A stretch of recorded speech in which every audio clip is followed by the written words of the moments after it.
Muy buenas noches, queridos amigos de Historia GT. Sean ustedes bienvenidos a nuestra conferencia número 19 de este año. El día de hoy estamos bastante contentos porque contamos con la presencia de un colega historiador de América del Sur. Él es el licenciado Joel Pinto Esquía. Voy a leer un poco la trayectoria de nuestro ponente del día de hoy, bachiller en Historia en el año 2017. En el año 2019 obtuvo la licenciatura en Historia y actualmente estudia la maestría en Ciencias de la Educación Superior de la cohorte 2020-2022, todos por la Universidad Nacional de San Agustín de Arequipa, Perú. Ponente en eventos académicos anticurriculistas y ensayista en revistas especializadas, y es docente en Ciencias Sociales en colegios particulares de Perú, y actualmente se desempeña como coordinador académico en el Colegio Vancouver de Arequipa, Perú. El día de hoy va a compartir la conferencia titulada Historia de los quipus. Sea usted bienvenido, licenciado Joel Pinto. Bienvenido a Guatemala y a Historia GT. Muy buenas noches a los amigos de Historia GT en Guatemala y a todos los escuchas de manera virtual. Efectivamente, como me han presentado, el día de hoy les voy a traer un tema referido a justamente a la historia de los quipus incas, ¿no? Y en tal sentido, entonces vamos a dar a conocer algunos aspectos importantes, relevantes, entendiéndose que ustedes, bueno, imagino también necesitan conocer sobre todo nuestros ancestros, ¿no? En tal sentido, me permito también agradecer también a la invitación que me hace Edwin García a través justamente de Catalino Escobar, que es un amigo mío que comparte justamente las redes y también ha estado activamente participando en el Club Historiano, ¿no? También, por supuesto, a los amigos que me acompañan el día de hoy, a Julio, a Amalia, bueno, a Lorena, a Salvador, porque justamente hacen que me sienta tranquilo y sobre todo trataré en lo posible de cumplir sobre todo el tiempo estipulado y seguramente si hubiera dudas al final me lo harán saber. Entonces el día de hoy, como ven ahí en pantalla, el tema es Historia de los quipus incas. ¿Qué vamos a hablar en esta noche con ustedes? Justamente desde Arequipa, Perú. Bueno, en primera instancia, entendiéndose que hay que ubicarlos. Número uno, la pregunta clásica, ¿qué es un quipu? ¿Cuáles son las funciones de estos quipus? ¿Cuáles son las primeras referencias sobre esta? Asimismo también los quipucamayos, ¿qué contaban en realidad? Es decir, justamente son los maestros que tienen que ver con los quipus, el desciframiento, perdón, me trabé, de los quipus, asimismo como los maestros que justamente en ese entonces, en los antiguos peruanos, ellos daban a conocer lo más relevante, ¿no? Que ya iremos comentando brevemente. Asimismo también algunas características muy importantes en cuanto a los quipus. Algunos estudios científicos en cuanto a los quipus, es decir, algunos textos obligados que les voy a dar a conocer. Yo le he puesto a manera de conclusión, o lo que vendría a ser las conclusiones específico, algo de biografía y por supuesto la webgrafía. Muy bien, entonces vamos entrando en calor justamente con el tema que les he traído el día de hoy. Como les he dicho, lo vamos a ubicar a ustedes, acá nos encontramos justamente en América del Sur. Como pueden ver en pantalla, esta se compone justamente de lo que vendría a ser el Tahuantinsuyo, entendiéndose con 4 regiones o 4 suyos. Como pueden ver ustedes en pantalla, tenemos aquí el Chinchaysuyo, el Collasuyo, el Contisuyo y el Antisuyo, ¿no? Entonces, para que lo sepan, por ejemplo, esta parte de acá de color naranja es el Collasuyo, ¿no? Este es el Chinchaysuyo, este es el Antisuyo y este es el Contisuyo. Y por supuesto acá en la parte central, la capital del imperio de los incas, que vendría a ser el Cusco, ¿no? Y como pueden ver, va a abarcar justamente los países de Argentina, el norte argentino, Chile, Bolivia, Perú, que es la zona céntrica, Ecuador y la parte de Colombia, ¿no? Incluso acá podemos ver los límites más importantes por el norte con el río Ancasmayo, el sur, el río Maule, que está aquí justamente en pantalla, ¿no? Sureste, el Tucumán, que más o menos está por acá, el este, Ceja de Selva, que está por acá, ¿no? Y por supuesto el oeste, que es el Océano Pacífico. Entrando en esto, ahora sí, y habiendo ubicado un poco el contexto y el panorama, vamos a entrar con la clásica pregunta en relación ¿qué es un quipu? En realidad, he traído varios apuntes en relación a justamente qué es un quipu. Cuando hablamos nosotros de quipus, evidentemente nos estamos refiriendo justamente y utilizamos el concepto que nos da Diego González Holguín. Es decir, que él nos dice, son quipu nudo, cuenta por todos nudos. Por ejemplo, uno de los hermanos de uno de los conquistadores de nuestro Perú, Hernando Pizarro, el hermano de, ¿no? Él nos dice lo siguiente, por ejemplo, ¿no? Cuentan por unos nudos en cuerdas lo que cada cacique ha traído. Cuando nos habrían de traer algunas cargas de leña u oveja o maíz o chicha, ¿no? Quitaban de los nudos de los que tenían a cargo e anudábanlos en otra parte. De esta manera que en todo tiene que muy gran cuenta y razón, ¿ok? Pero la cosa no queda ahí, ¿no? Porque también, por supuesto, hay más investigadores que tratan de ver justamente en cuanto a los quipus. Y que, dicho sea de paso, comparto también un concepto que ustedes seguramente allá por la parte del centro y sobre todo en el caso de México, William Prescott, ¿no? Es muy conocido porque tiene un libro famoso que es la historia de la conquista de México. Lo mismo en el caso del Perú, él tiene un libro famoso que es Historia de la conquista del Perú. ¿Qué dice él en realidad? ¿No? El quipu era una cuerda de 2 pies de largo compuesta de 2 hilos de diferentes colores fuertemente retorcidos y entrelazados, ¿no? De la cual salía una multitud de hilos más pequeños en forma de franja. Los hilos eran de diferentes colores y habían en ellos muchos nudos, y efectivamente la palabra quipu significa nudo. Entonces, como pueden ver acá en pantalla, tenemos una imagen que justamente acompaña lo que estoy mencionando brevemente, ¿no? Sigamos entonces. Acá justamente tenemos una anotación que nos hace una de las principales etnohistoriadoras del Perú, que ya falleció, por supuesto, hace unos años, María Rostorowski de Diez-Canseco, ¿no? Que, dicho sea de paso, tiene una de las investigaciones más importantes y más relevantes, es un bestseller, yo diría, Historia del Tahuantinsuyo, ¿no? Un libro muy recomendado para que puedan conocer justamente nuestros ancestros, el desenvolvimiento de los incas, las etapas, en fin, ¿no? Los detalles. ¿Qué dice María Rostorowski de Diez-Canseco? Dice, cabe señalar que en los quipus solo se anudaban los resultados de las operaciones matemáticas realizadas anteriormente en los ábacos o yupanas. Vean ustedes acá. Entonces, ¿qué más? Los ábacos podían ser de piedra tallada o de barro. Ambos tenían casilleros que correspondían a las unidades decimales y se contaba con la ayuda de piedrecitas o granos de maíz, ¿no? Para el conteo. Sigamos. Los quipus formaban un sistema mnemotécnico mediante el cual se registraba la información necesaria. Podía tratarse de noticias censales, de montos de productos y de subsistencias conservadas en los depósitos estatales. Muy bien. Los cronistas mencionan también quipus con noticias históricas, pero no se ha descubierto aún cómo funcionaban. En el Incario, personal especializado manejaba las cuerdas y el quipucamayo mayor tenía a su cargo las cuerdas de toda una región o suyo.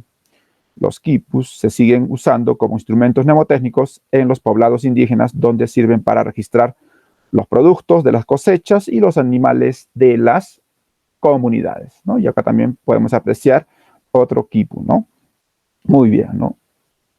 Asimismo, como para que la cuestión quede mucho más claro, tenemos acá justamente a uno de los estudiosos españoles, Pedro Cieza de León, que dice lo siguiente, ¿no? En realidad, él menciona, y esto fue los quipus, que son ramales grandes de cuerdas amarradas, y los que desató eran contadores y entendían el guarismo de esos nudos.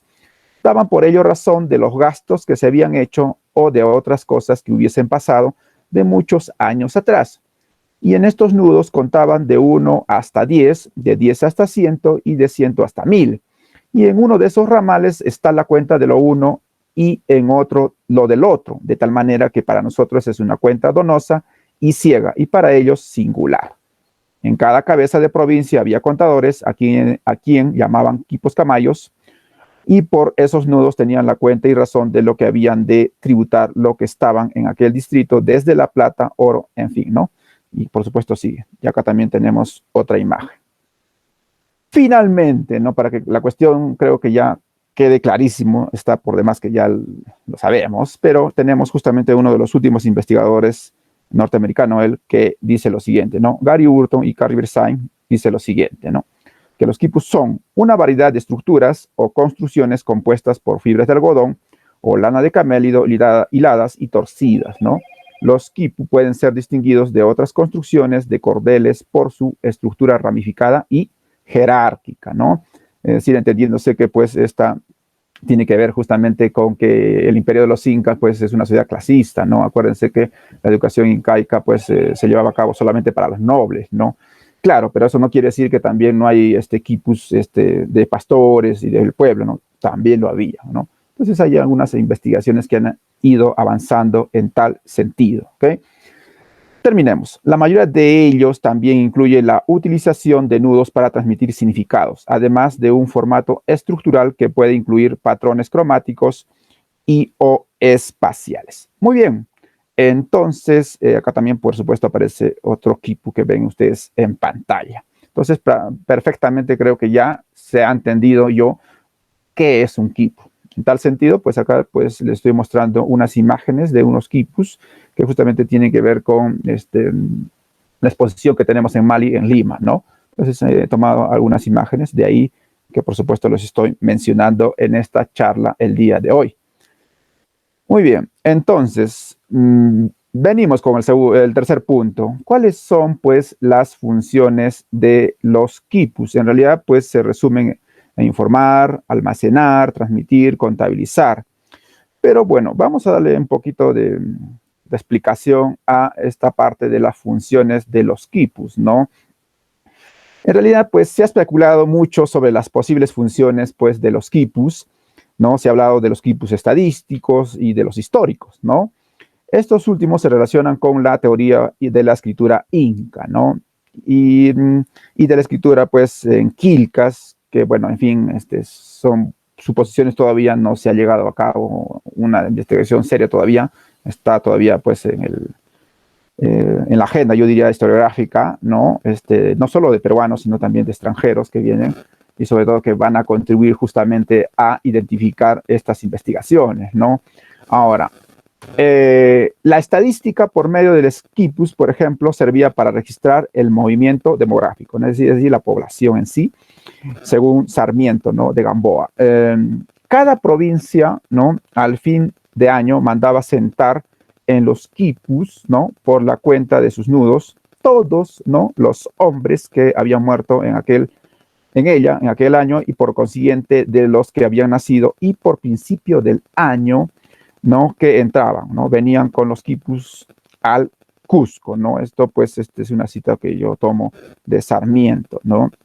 Ahora bien, la estadística, ¿no? De la población, evidentemente, se completaba con la estadística de la producción de lo que se recogía para los depósitos del Inca, entendiéndose que acá estamos hablando de las colcas, ¿no? Esa es la denominación que se le daba en tiempo de los incas, ¿no? Es decir, estos son depósitos, ¿no? Donde se guardaba todo, ¿no? Los granos, pues el maíz, ¿no? Incluso también lo que vendría a ser algunas cosas, pues, que para tratar justamente de evitar, por ejemplo, ¿no? El caso de sequías, en fin, las lluvias, ahí guardaban, ¿no? La papa, bueno, en fin, ¿no? Entonces, eso representaba esta parte, ¿no?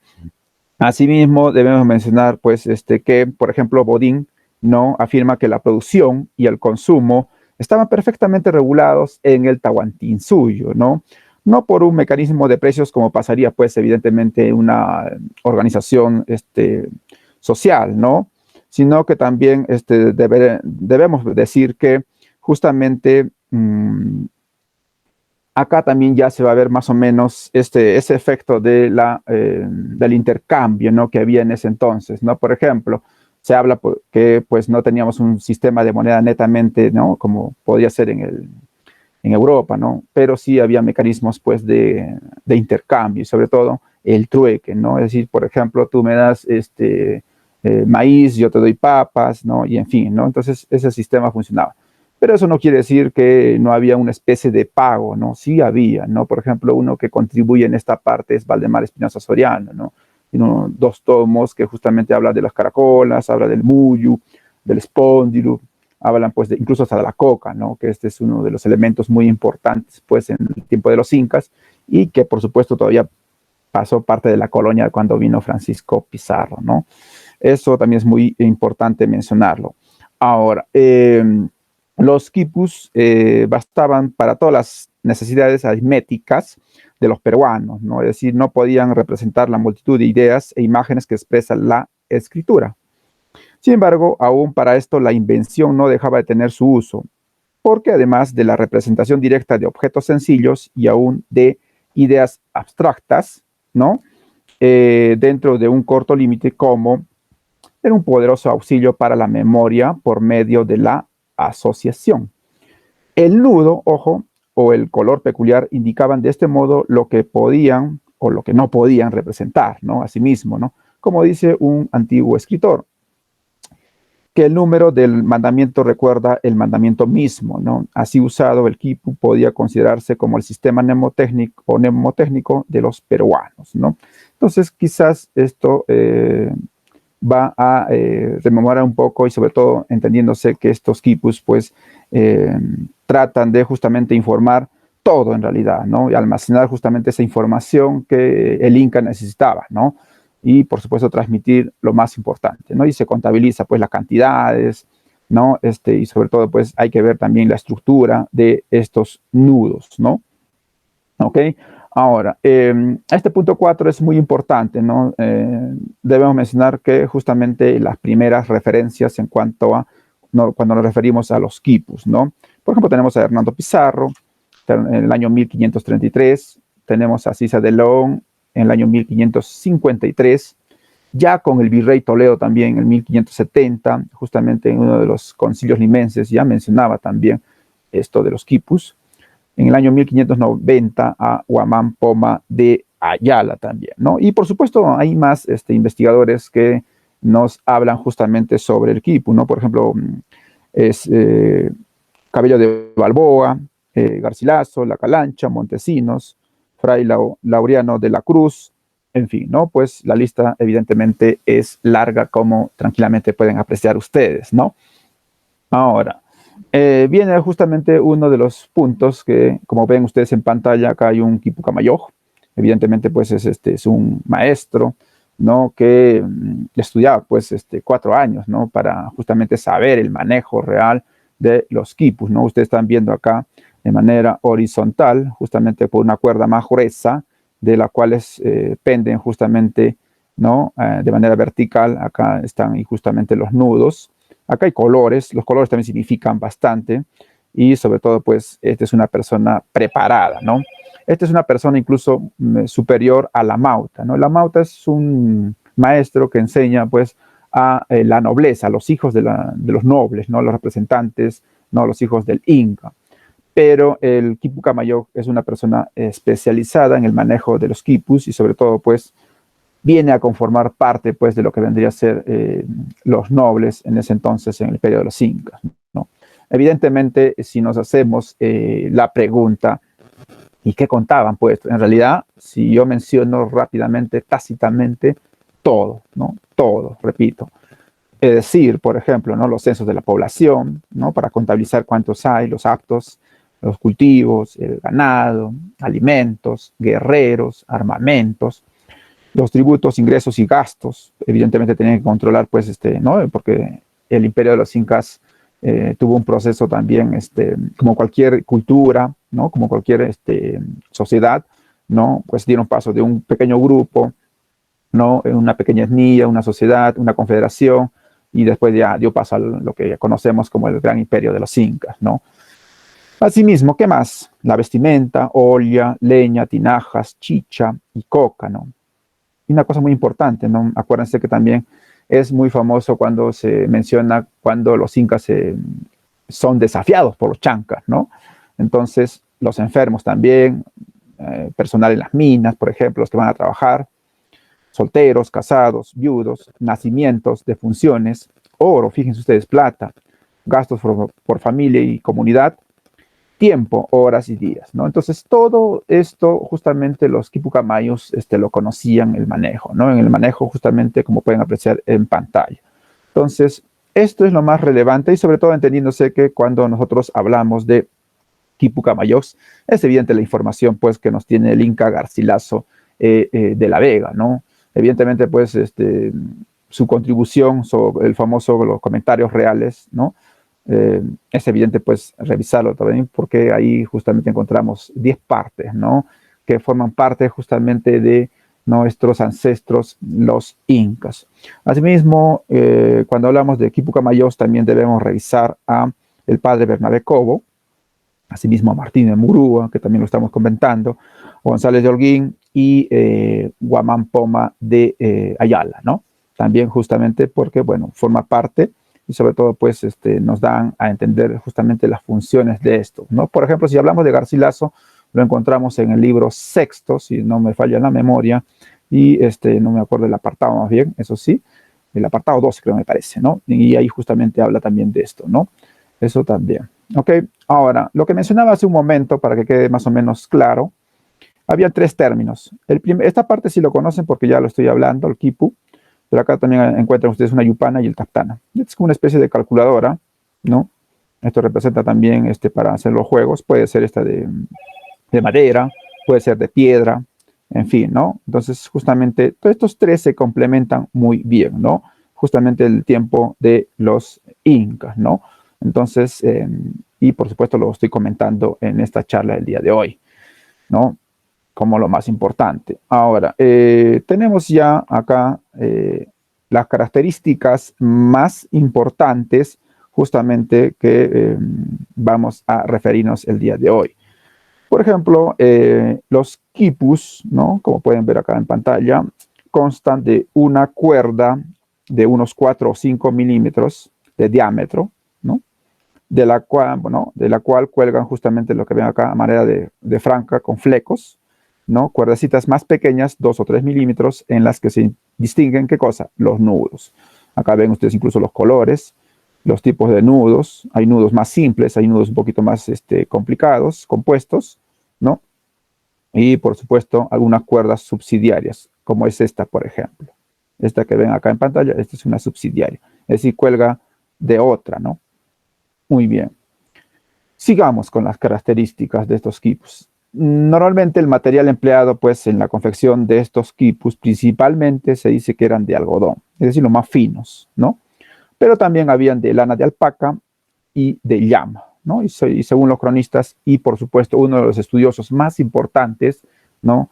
Carlos Radicati di Primiglio, ¿no? Que está aquí, también los había de Magüey, ¿no? Entendiéndose también por las zonas, ¿no? Eso también es muy importante mencionarlo también, ¿no? Porque, pues, evidentemente, si bien es cierto, hay un quipu estandarizado, pero también los hay de otros materiales, ¿no? En orden también, por supuesto, de importancia, ¿sí? Muy bien, entonces, seguimos. Ojo, esto sí es muy importante mencionarlo cuando hablamos de los quipus. Las cuerdas, ojo con esto, o sea, me refiero a esta partecita, nunca son trenzadas. Ojo con este detalle. Nunca, repito, son trenzadas, sino retorcidas hacia la derecha. Alguna vez me preguntaron, ¿y habrá también a la izquierda? Bueno, se menciona que sí en algunos casos, ¿no? Entonces, para tenerlo en cuenta también y presente, ¿no? Ahora, su longitud varía para la cuerda principal de 3/4 de vara, como dice o indica pues el Inca Garcilaso de la Vega, ¿no? Que a veces se llega a decir 60, 70 centímetros, ¿no? De largo, ¿no? Entonces creo que es lo más o menos adecuado para poder justamente hablar en esta parte. Sigamos con las características de los quipus para que quede clarísimo esta parte, ¿no? Evidentemente el número de cuerdas también es diferente, ¿no?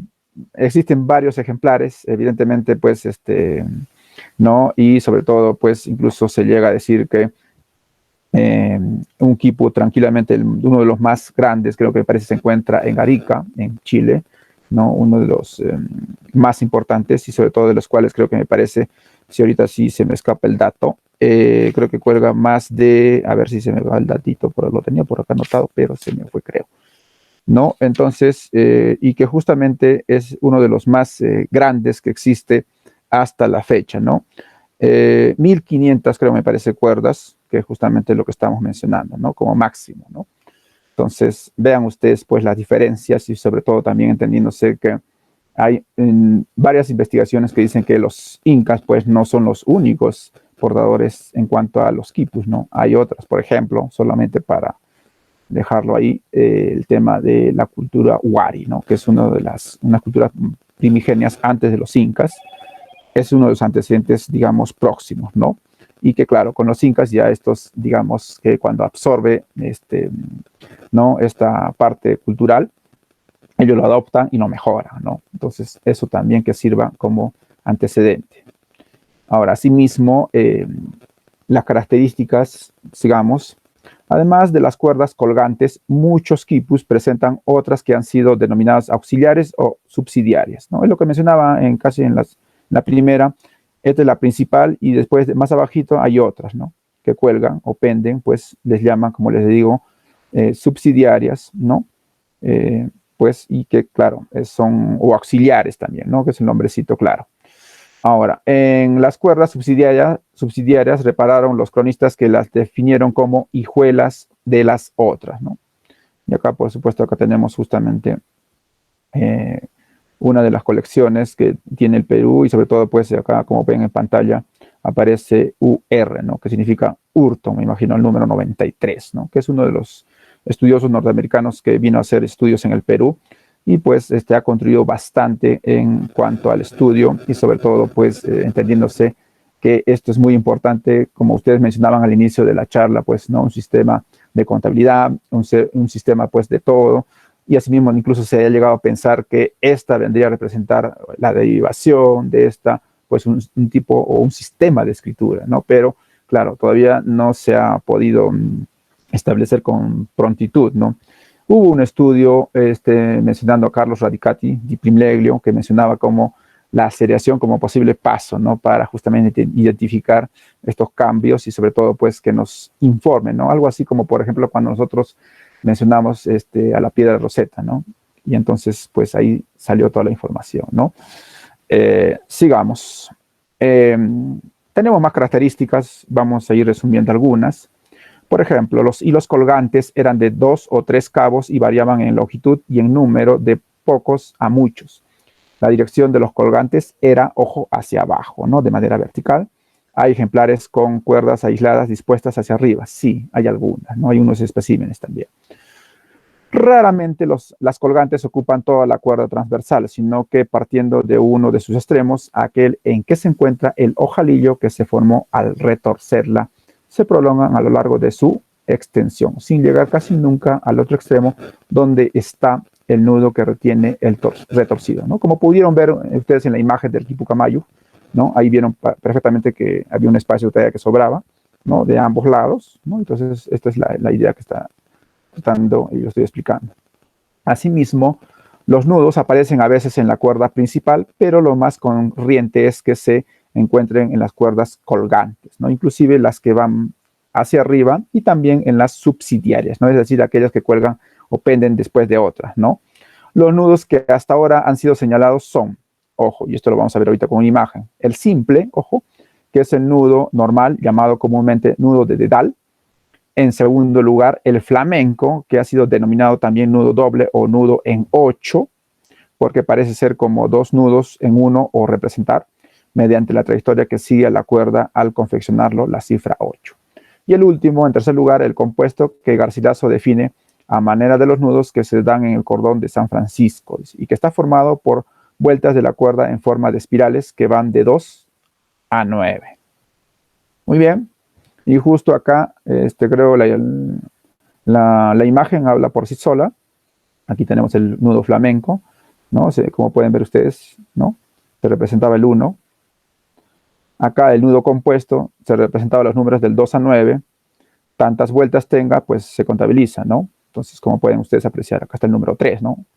1, 2, 3. Entonces, este es un compuesto de 3. Ahí está. Y el nudo simple, como pueden ver ustedes, servía para representar decenas, centenas, millares y, bueno, etcétera, ¿no? Entonces, eso también para que lo tengan en cuenta, ¿sí? Ojo, se empezaba de la parte inferior, ¿no? Hacia arriba, ¿no? Es decir, de la menor cantidad a la mayor cantidad cuando hablamos de cantidades.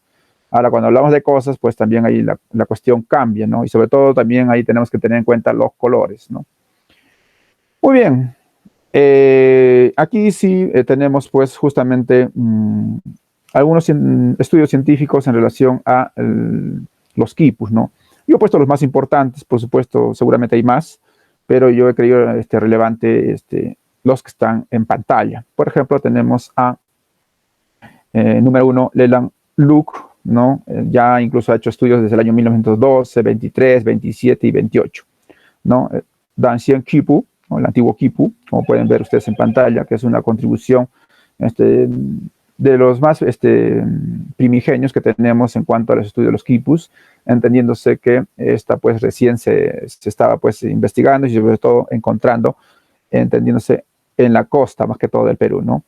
Se preguntarán por qué no tanto en la sierra, ¿no? Porque justamente, o el área andina, ¿no? Es que porque en ese entonces los españoles mandaron a quemar, ¿no? O no querían ver a los quipus, ¿no? En realidad, ¿no? Entonces, eso también es muy importante. Acuérdense también que había una persecución también incluso a los quipu camayocs, ¿no? A los maestros que estoy hablando, ¿no? Asimismo, tenemos la otra contribución muy importante, por cierto, de Erland Nordenskjöld, el año 1925, ¿no? Como ven ustedes acá, el secreto pues de los quipus peruanos, ¿no? Acá ven ustedes en pantalla, que también justamente este es otro de los estudiosos europeos que nos dan a conocer justamente qué es lo que pasaba y para qué servía esto, ¿no? Los quipus, ¿no? Y de ahí ya viene el tema justamente del tema de la contabilidad, el tema del registro, el acopio, ¿no? De lo que existía en tiempo de los incas, ¿no? En realidad, todo, ¿no?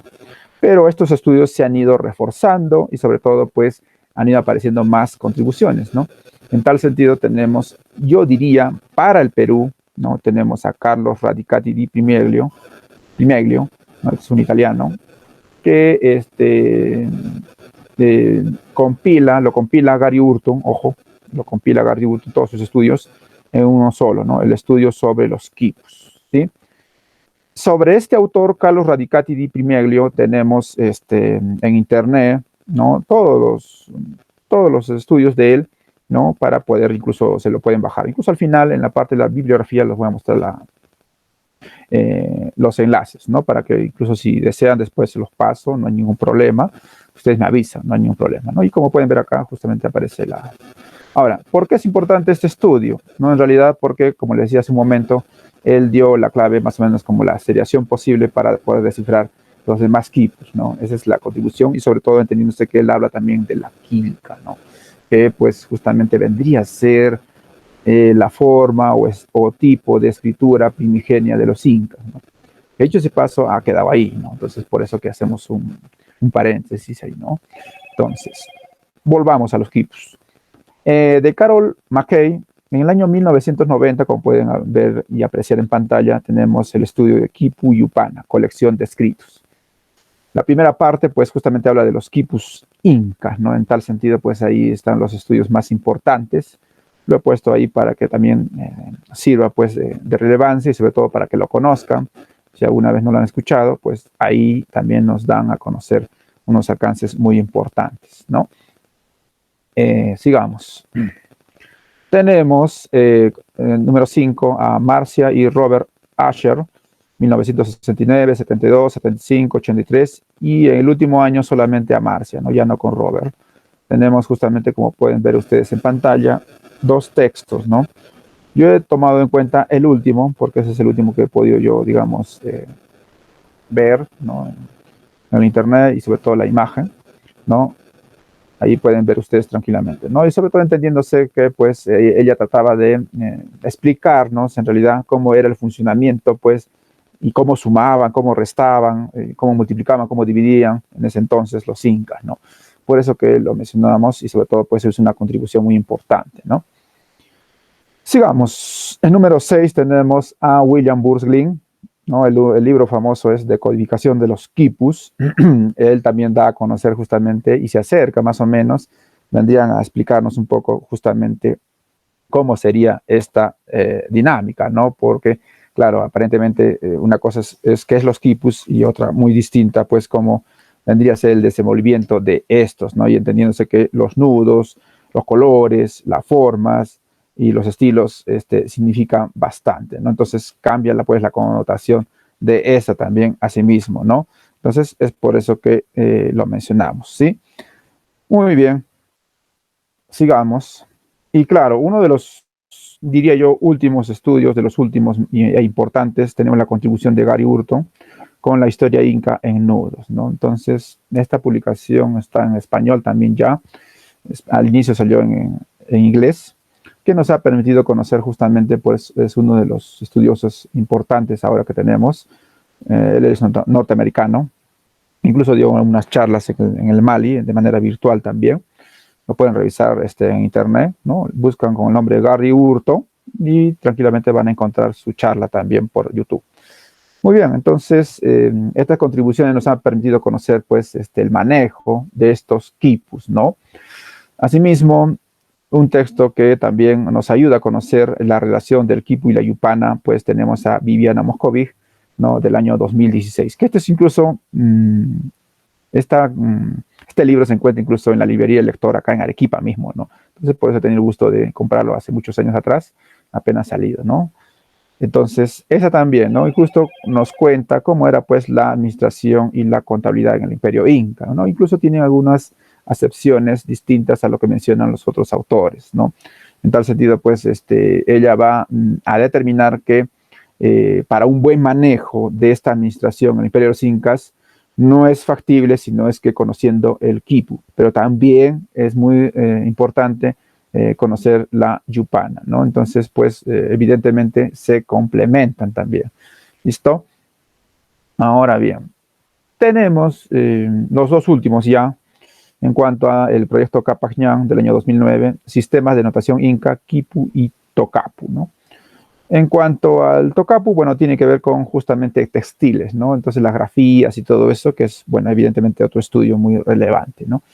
Pero claro, también acá se encuentran estudiosos, es una compilación, pues hay varios estudiosos sobre el quipu, ¿no?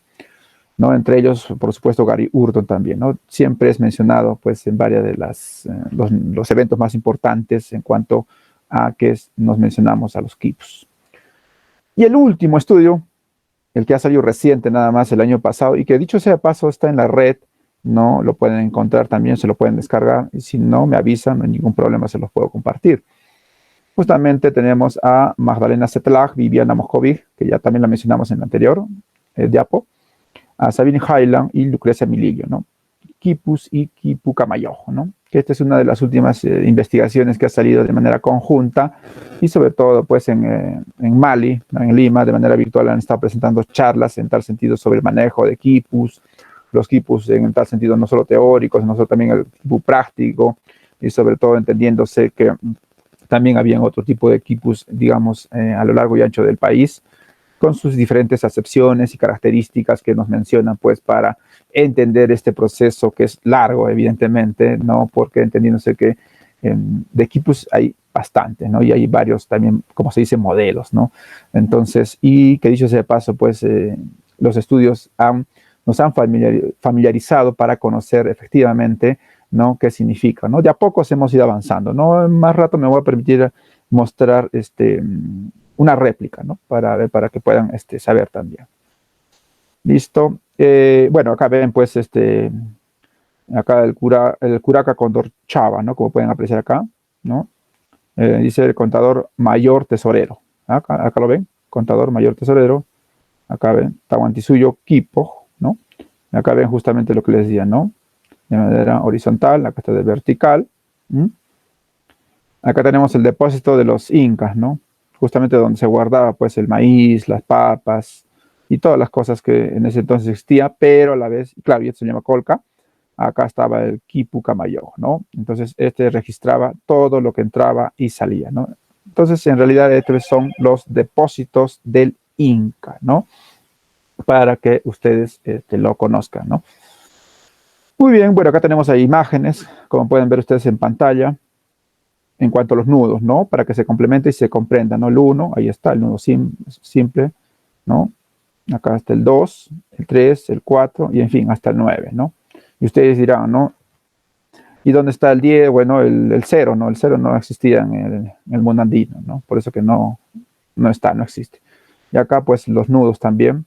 Acá los colores, la torsión, bueno, la forma, ¿no? Como pueden apreciar. Y acá otra imagen significativa. Bueno, los colores, las formas, nudos, Vean ustedes, empiezan, como les dije hace rato, desde las unidades, las decenas, centenas, los miles, ¿no? Acá dan un quipu de 4 colores también, ¿no? Bueno, acá otra más para que puedan entender el proceso de estos quipus, tipos de cuerdas y nudos. Bueno, acá repetimos para que quede la cosa clara, ¿no? Y bien, entonces hemos llegado quizás a la parte final. Yo diría a manera de conclusión, podemos mencionar algunos aspectos más importantes y cuando termine, como le dije, voy a pasar una réplica de un quipu, ¿no? Inca, ¿no? Espero que les guste. Bueno, en primer lugar, los quipus representaron un sistema de registro mucho más antiguo que los incas, ¿no? Aproximadamente se dice que desde la cultura wari, ¿no? Más o menos estamos hablando de unos 40 quipus, ¿no? Unos quipus ya que justamente representan y sobre todo dando a conocer que estos ya van a ser mejorados, ¿no? Por ejemplo, ya se dice que en los incas se cuenta incluso hasta más de 1000, ojo, hasta más de 1000 ya, ¿no? Donde se ven pues los quipus, cómo funcionaban, de codificación de quipus numerales, características y particular nomenclatura de algunos avances historiográficos sobre los quipus extranumerales. Muy bien. En segundo lugar, los quipus representaron un sistema estandarizado e imperial de cómputo y de registro incaico, ¿no? Como le decía, pues, ¿no? El Imperio de los Incas puede ser una sociedad estamental, ¿no? Clasista, ¿no? Y sobre todo entendiéndose que pues, el Inca tenía que saber, ¿no? Qué es lo que existía, qué es lo que había, ¿no? Ahora bien, más no así las quilcas, ojo, que parece ser un tipo de escritura primigenio o primigenia, como les mencionaba hace un momento, ¿no? Que está por investigarse y se encuentra pues en la agenda historiográfica pendiente. Ojo, solo Radicati menciona, ¿no? Carlos Radicati di Primeglio, menciona las quilcas como estudio primigenio de escritura de los incas, ¿no? Por ahí había un tipo de escritura fonética que mencionaba el autor William Burslin, ¿no? Por ejemplo, ¿no? Entonces, pero esa es otra acepción, ¿no? Distinta. Asimismo, en tercer lugar, hay que notar que la gran mayoría de estos quipus, ¿no? Que se han encontrado pertenecen al norte del país, ¿no? Especialmente a las zonas de Chancay, Ica, Huando, Media Lima, Chuquitanta, Cajamarquilla, Nazca, Pachacama, Ancón, Valle de Río Santa, Puruchuco, ¿no? Siendo solo un quipu encontrado en Chala, que digamos vendría a ser el más cercano a Arequipa, del cual justamente donde yo estoy transmitiendo pues, la charla el día de hoy. Este quipu pertenece pues a la colección Mackay, ¿no? Asimismo, la colección Radicati di Primeglio, que no sabemos cómo obtuvo todos los quipus para su posterior estudio, ¿no? Bueno, nos imaginamos que pues siempre hay los vendedores, ¿no? Y pues imaginamos que eso ha sido la respuesta, ¿no? Acá encontramos pues la biografía más importante, más relevante, de las cuales he tomado en cuenta. Pueden ir revisándolo y sobre todo esta parte me interesa que la vean, esta siguiente. Carlos Radicati di Primeglio, acá están pues todos los estudios y sobre todo pues está en internet, ¿no? Tranquilamente para bajárselos, ¿no? Como ven, capítulo 1, capítulo 2, capítulo 3, capítulo 4, ¿no? Todos están ahí, ¿no? Por ejemplo, el capítulo 1, ¿no? Como pueden ver ustedes en pantalla, dice Introducción al estudio de los quipus. Acá, ¿no? En el capítulo 2, la seriación como posible clave para descifrar los quipus extranumerales. Ojo, que esta es una de las contribuciones más importantes de este autor. Después tenemos ya el capítulo, ¿no? Acá tenemos otro, por ejemplo, los quipus, características y significado, ¿no? Que esto está en una revista que pertenece también al autor. Y esto también, ¿no? El sistema contable de los incas, Yupana y Quipu, ¿no? Eso también, para mencionar el capítulo 3. Y el último aquí, el secreto de la quilca, ¿no? Si alguno me pide después, no hay ningún problema, yo se lo puedo alcanzar estas diapositivas, cosa que les sirva también de base y pueda en parte, ¿no? Contribuir con lo que estoy mencionando en la charla el día de hoy, ¿no? Y asimismo, bueno, más estudiosos, que como pueden ver, ¿no? Y acá la webografía que también tranquilamente ustedes lo pueden descargar y lo pueden ver y lo pueden analizar. Y entonces aquí, antes de dar las gracias, acá como pueden ver, ¿no? Este es un quipu, ¿no? Inca, ¿no? Que pertenece a Jauja. Como ven, ¿no? Cuelgan ahí ¿no? Los nudos, ¿no? Ahí están los nudos, ahí están las cuerdas, ¿no? Incluso tienen algunos colores característicos, ¿no? Por ejemplo, ¿no? solamente para dar a conocer lo más importante, ¿no? Que esto, por ejemplo, lo que estoy mostrando en pantalla, bueno, ya dejé de mostrar. Esta pertenece a un archivo español. Ojo, claro, evidentemente lo que yo menciono es una réplica de un quipu muy importante, y sobre todo pues que la fuente histórica, ¿no? La memoria de Sulichaque, que lo estoy viendo acá, forma parte pues de un proceso judicial, ojo, que demandan los curacas huancas, ¿no? Por lo entregado a los españoles de los depósitos estatales del tambo de Hatun Jauja, ¿no? Esto se queda en Junín, Perú, ¿no? A inicios del periodo colonial. ¿Quién lo testimonia esto? Valdemar Espinosa Soriano en el año 1971 y Parsinén y Kibi Arju 2004, y después fue analizado por John Murra, ¿no? En el año 1975, ¿no? Mencionamos que el testimonio Ojo de Jauja presenta varios inventarios de recursos originalmente registrados, ¿no? En cuerdas anudadas quipus, que ya lo hemos visto, que sirvieron para financiar la campaña de conquista pues, del Imperio de los Incas y las guerras civiles disputadas entre los conquistadores, entendiéndose a Francisco Pizarro, Diego de Almagro y pues algunos otros más que vendrían a ser los encomenderos, ¿no? En ese entonces, los insatisfechos le llaman, ¿no? Que no están de acuerdo con la corona española, ¿no? Asimismo, el testimonio permite identificar algunas características, ¿no? Primero, ¿no? Que pues, evidentemente, pues, como ya hemos visto nosotros, que es un quipu ¿no? de ejecución o rendimiento en lugar de un quipu de planificación o programación. Segundo, el quipu pues, es un registro de salida del tambo en lugar de uno de entrada. Y tercero, el documento distingue los recursos entregados voluntariamente como los sustraídos o rancheados del tambo, ¿no? Finalmente, el quipu huanca reproduce la tecnología de manufactura del quipu inca, ¿no? Conservada en ejemplares arqueológicos de museos y registro, ¿no? Del primer inventario de lo entregado a Francisco Pizarro en Jauja en 1533, ¿no? Evidentemente, cuando hablamos de este quipu huanca, presenta un cordón principal, ¿no? No sé si lo... Bueno, vuelvo a ver. Este es el cordón principal, no sé si lo logran ver otra vez. Y pues nueve... No, Ahora no, a ver, perdón. no, A ver, ahí, a ver. ahí. Ahí, ¿no?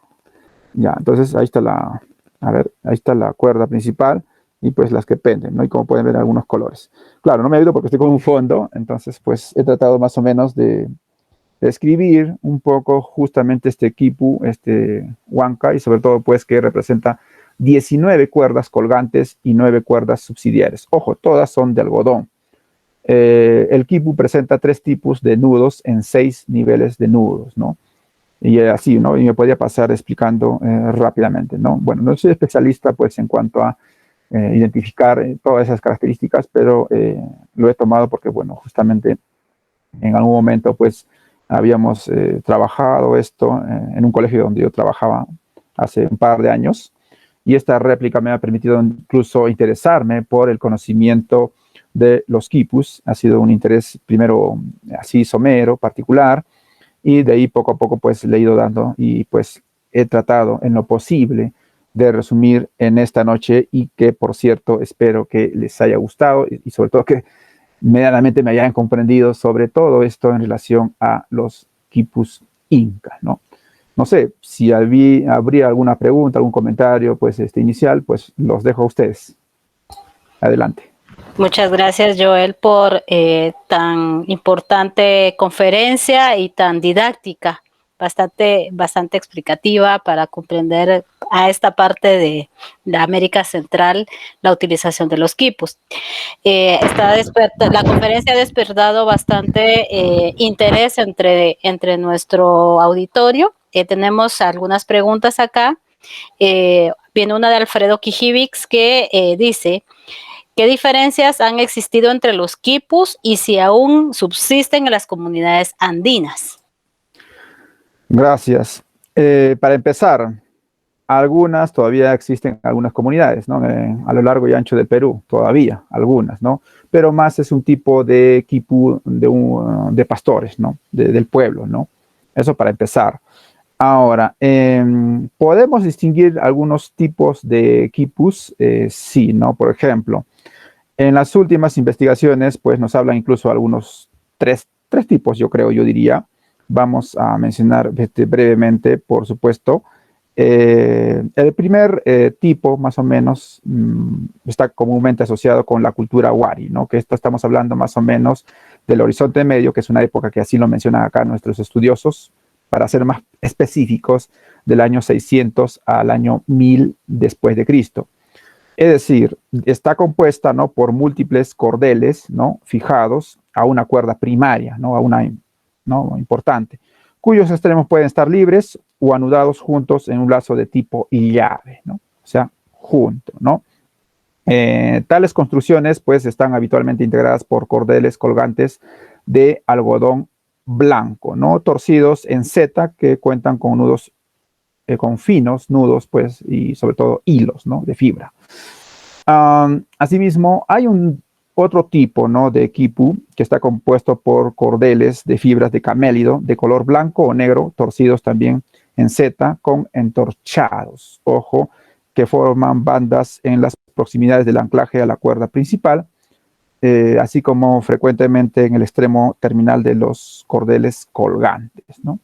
Y tomando, pues, una caracterización más importante para darlo con prontitud, sobre todo con las especificaciones del caso, ¿no? Y el tercer tipo, más o menos, corresponde a, pues, la mayoría de los quipus incas, que más o menos he ido explicando esta noche, y que, por supuesto, está asociado justamente al periodo del Horizonte tardío. Igual como el anterior, en este caso estamos hablando del año 1400 hasta el año 1432, en que fuimos, pues, conquistados por los españoles, ¿no?, a la cabeza de Francisco Pizarro, ¿no? Bueno, tal cual en el caso de México con Hernán Cortés, y bueno, me imagino, pues, el tema de los aztecas, en fin, ¿no? Ahora, los nudos pertenecen a tres tipos claramente distinguibles, ¿no? Los simples o individuales, que lo vimos, pues, en la charla, largos y en figura de 8, los que también se conocen con el nombre de nudo doble, ojo con ese detalle. En la mayoría, ¿no?, de los ejemplares, los nudos se hallan aglomerados en niveles dentro de un sistema de valor posicional de registro numérico decimal, ¿no? Ahí hago lectura porque es un poquito complicado a veces estos términos, ¿no?, y sobre todo seguir el hilo conductor, ¿no? El color era un elemento importante de los quipu incas también. Sin embargo, respondía habitualmente a rasgos y características propios de la materia prima con la que se confeccionaban los cordeles, ¿no? Es decir, algodón o lana de camélido, y no al resultado, ojo, de la envoltura de los hilos, ¿no? Entonces, esto, digamos, podría ir mencionando, yo lo dejo ahí, no sé, sigamos avanzando. Sí, hay otras preguntas acá. Héctor Quesada nos pregunta, ¿cuáles eran los nombres en el idioma quechua que utilizaban para nombrar los números que se utilizaban en el manejo de los quipus? Carambas, ahí como que me están dejando expuesto, ¿no? Porque en primera instancia, no sé si lo tengo por acá, permítanme un segundo, porque yo, bueno, para empezar, tengo una falencia, ¿no? Y esto que soy peruano, no domino el quechua, pero no sé si lo tenía por acá. Bueno, ahorita se me traspapeló, creo, me parece. Si me da unos segunditos, creo que lo tenía por acá. No, no lo tengo por acá. Se me traspapeló. Bueno, en todo caso, yo no conozco el tema del quechua, ¿no? A ver si lo encuentro, perdónenme. Lo tenía por acá. A veces cuando uno lo necesita a la mano no lo tiene. Pero bueno, a ver, nos acomodaremos, ¿no? Seguramente la traducción de los, si es que era así la pregunta de los números, bueno, en todo caso, bueno, Uj, Iskay, Quinza, Tawa, Pisca, Socta, Canchis, Pusaj, Iscon, Chunca, ¿no? Chunca, que es el 10, ¿no? Eso sí es que hablamos de numeraciones y todo eso, ¿no? Porque claro, entendiéndose que, por ejemplo, ¿no?, un tipo de familia, pues, se representaba, ¿no? Por ejemplo, que era una sola familia y así había una estructura totalmente identificable con cada jefe de familia, ¿no? Y eso permitía, pues, que el control inmediato, la administración en el tiempo de los incas se hacía más, no solo visible, sino más fácil, ¿no? Entonces, con un cabeza hasta, pues, uno que ya dominaba 10.000 familias, ¿no? Por ejemplo, ¿no? Y tiene sus denominaciones, por cierto, y que ahorita que recuerdo, el historiador José Antonio del Busto de Uturburu justamente nos menciona esa tremenda cadena y que dicho sea de paso nos contribuye a conocer sobre ello, ¿no? Eso quizás podría ir respondiendo, ¿no? Muy bien. Tenemos otra pregunta de Gisela Failis que nos dice, que pregunta, ¿por qué el giro de las cuerdas entorchadas era hacia la derecha solamente? Entendiéndose que cuando uno lee, interpreta o ve la información referida a los quipus, se empieza por la derecha. Entonces, el retorcido pues es también a la derecha. Pero eso no quiere decir, como dije también en la charla, que no se encuentren algunas variantes de quipus a la izquierda. Pero ojo, solamente hay que dar en cuenta que son algunos nada más, ¿no? La mayor parte pues es estandarizado, ¿no? Hay que también entender que estos quipus tienen una estructura y sobre todo entendiéndose que los quipucamayos, es decir, los maestros, ¿no? Sabían perfectamente entre ellos descifrar, ¿no? Y leer, mejor dicho, y entender todo lo que había en los quipus, ¿no? Entendiéndose que pues había 4 suyos, ¿no? Como hemos mencionado tranquilamente en el Tahuantinsuyo, y entonces un sistema pues que conocían perfectamente, ¿no? Claro, porque después esto es de generación en generación y es por eso que se llevaba y de manera contable o se registraba, ¿no? Todo lo que ingresaba también, ¿no? Eso más o menos podría decirle. Muchas gracias. Catarino Escobar. Mi amigo. El amigo de Catarina Escobar de todos, lo felicita por excelente disertación y pregunta, ¿se han encontrado quipus en el actual norte de la Argentina? Esa es una pregunta. Y la otra dice, ¿actualmente se da el uso de los quipus? Perfecto, gracias Catarina y te mando un abrazo muy exhaustivo, como tú ya sabes.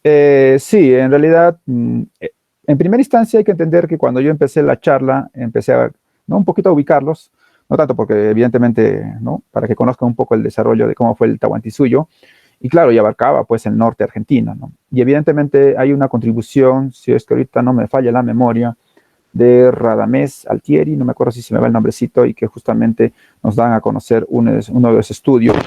Lo tenía por acá.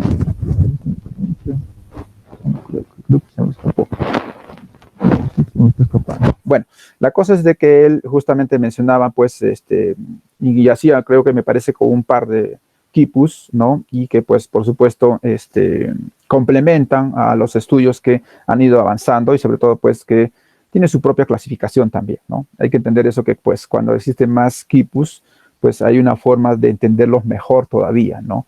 Ahora, si existen los quipus actualmente, bueno, parte de eso creo que lo respondí en la otra pregunta, pero hay que entender que no estaríamos hablando de un quipu estandarizado, entendiéndose de un quipu de la nobleza, ¿no? Lo que mencionamos es un quipu de pastores, ¿no? Es decir, un quipu de algunos que cuidan, por ejemplo, las llamas, las alpacas, los corderos o las ovejas, bueno, para mencionarlo mejor en el término, y pues se dice que todavía se encuentra así, ¿no? Hasta el día de hoy todavía no se hace ese manejo, ¿no? ¿No? Que dicho sea paso, si bien es cierto, hay que mencionar un detalle más, ¿no? Complementando la pregunta, ¿no? Ya con el tiempo de la llegada de los españoles, pues evidentemente quisieron desaparecer a todos, ¿no? Algunos se quemaron, la mayor parte de los quipus en la sierra, ¿no? La parte, ¿no? De los Andes, pero una buena parte pues quedó intacta pues por la costa, ¿no? Pero lo que menciono es que aún así, entrado ya la colonia, ¿no? Todavía necesitaron de los quipucamayos, ¿no? Los maestros. Es decir, para que me entienda mejor, ¿no? Si había un juicio sumario a un indígena de un poblado menor o qué sé yo, pues evidentemente iba al español, pero a veces no entendía lo que hablaba pues el natural, ¿no? La persona, ¿no? Entonces llevaba al quipucamayo, ¿no? Entonces a través de las cuerdas le iba explicando, le hacía las señas, ¿no? Entonces él recién iba, el escribano iba, ¿no? Como dice el nombre, valga la redundancia, escribía pues lo que decía, ¿no? O el descargo, ¿no? Que hacía él, ¿no? Entonces, y claro, y como les digo, muy entrado en la colonia, y eso también lo menciona el estudioso Gary Burton, norteamericano, que justamente habla también de los quipus, ¿no? Entonces, este es un detalle mayor también a tener en cuenta. No quiere decir que en la época de la colonia ya simplemente desaparecieron para siempre, ¿no? Claro, la idea es que se persiguió a todos estos para que ya no se rememorara, no se quisiera reconquistar o para nada parecido, ¿no? O no se tenga en cuenta pues a la cultura incaica, ¿no? Pero como les digo, sí todavía se utilizaron, ¿no? Por ahí más o menos la respuesta. Muy bien, Joel. Usted ha mencionado que aún perviven en comunidades como de pastores, Ujú. pero con respecto a nuestro quehacer como educadores, en ese sentido va la pregunta de Salvador Montúfar, que precisamente dice, ¿se enseña el sistema de quipus en las escuelas en el Perú actualmente? Rotundamente no, rotundamente no. Es más, y quizás es un poco anecdótico porque gran parte de nuestra cultura ancestral se está perdiendo, entendiéndose que, por ejemplo, los idiomas, ¿no? Bueno, en mi caso es, por ejemplo, yo pues no hablo el quechua, ¿no? Hay otros idiomas, ¿no? Por ejemplo, el aymara, ¿no? Pero creo que por ahí va la idea, ¿no? Porque no se está incluyendo y sobre todo entendiéndose que estamos a puertas de un nuevo presidente, ¿no? Salga el que salga, por supuesto, pero entendiéndose que pues no se conoce esta, ¿no? Simplemente en los libros de historia, ¿no? Del Perú, ojo, del Perú, de lo que yo conozco, ¿no?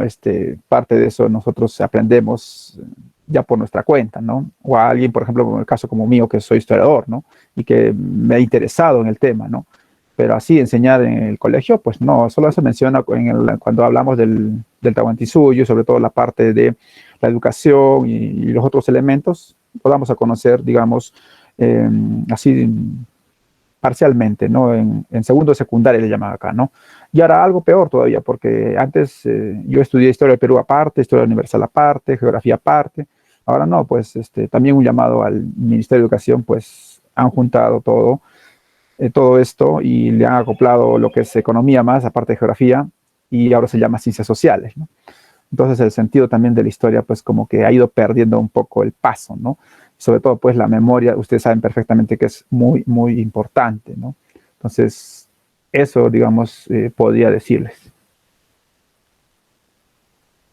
Muchas gracias, Joel. Una última pregunta. En la actualidad, ¿cómo se conservan los quipus? Ah, caramba, buena pregunta. Muy bien, justamente es el epicentro, yo diría, ¿no? Si hablamos del Perú, bueno, cuando muere los esposos Asher, ¿no?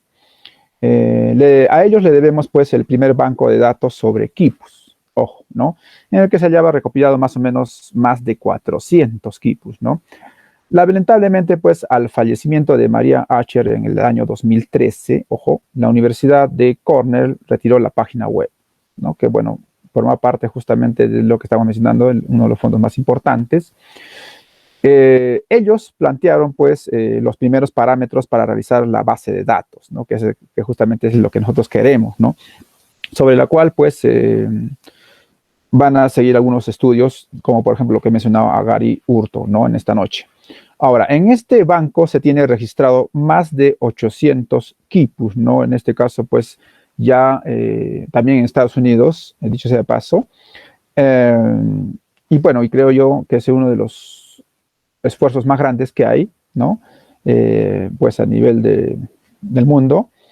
En esta edición, pues se publican por primera vez los ejemplares más importantes de este repositorio digital. Ojo con ese detalle.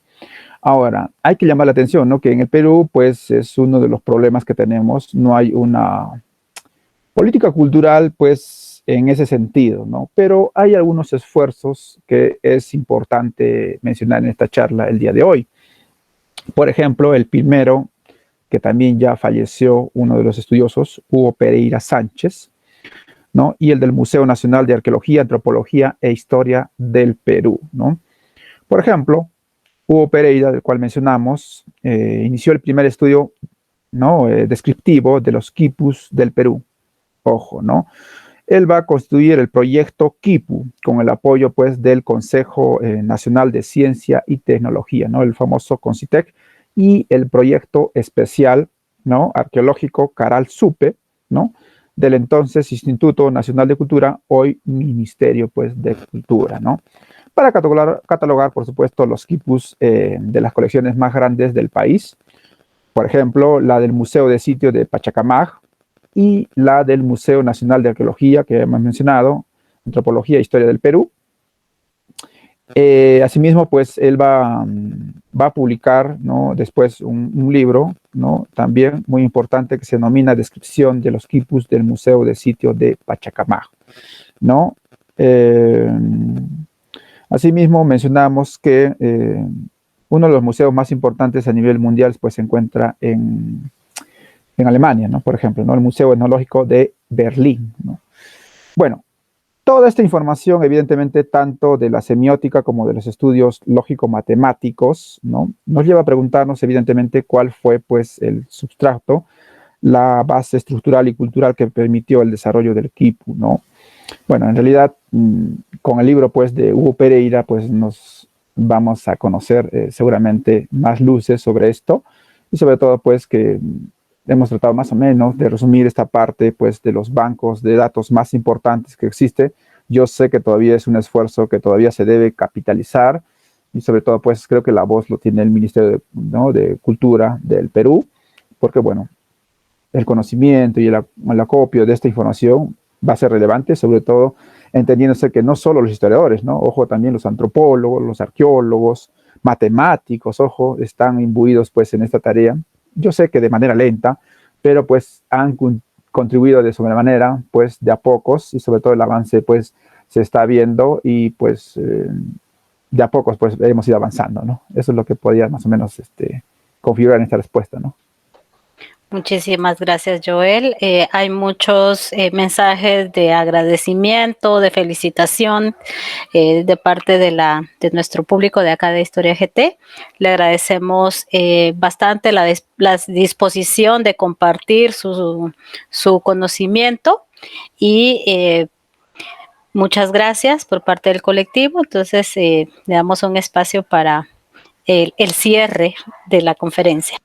Gracias, Lorena, ¿no? En realidad, estoy muy agradecido, pues, a Historia GT de Guatemala y sobre todo, pues, en la persona de Catalina Escobar que me hizo el contacto, ¿no? Con Edwin García Ruiz y a ustedes, a todos los que me han acompañado esta noche, ¿no? A Julio David, a Amalia también, a ver si me olvido de alguno, a, a Marlen, a Salvador, que ha estado también ahí en la noche.